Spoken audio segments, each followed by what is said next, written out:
Տիկին Բելան ինձ ուղարկել է մի նամակ, որ ուղարկել է արտաքին գործերի նախարար Արարատ Միրզոյանին, Արարատ Միրզոյանը փոխարենը ինքը գոնե մեկ մարդու ընդունի պատասխանի, Արարատ Միրզոյանի լրատվական բաժինը պատասխանել է տիկին Բելային լրատվական բաժինը եւ երկու տողանոց նամակ, որտեղ ասվել է, որ մենք միշտ բարձրաձայնում ենք, դե կներեք էլի, որ դուք միշտ բարձրաձայնում եք, պապսել է դա բարձրաձայնում, հետո չէ որ այդ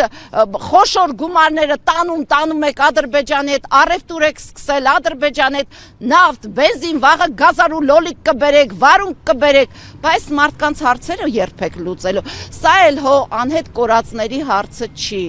Անհետ կորածների հարցում ասում են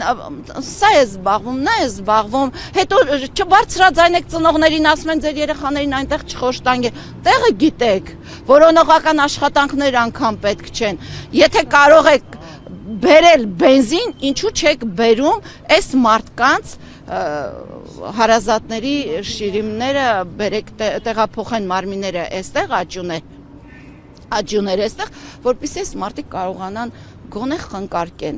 խնկարկելու տեղ ունենան։ Հումանիտար խնդիրները, եթե որևէ երկրում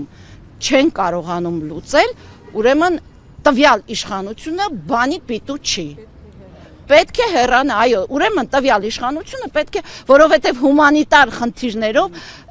ես խոսում եմ Բորիսի հետ, այս մայրերի հետ, մաշվում են, այս մարդիկ ամեն օր մաշվում են, որովհետև եթե Սփյուռքից մեկը գալիս է, մենք շատ լավ տեսնում ենք, առաջինը գերեզման է այցելում։ Չենք ապրում, մեր կյանքը կանգ է։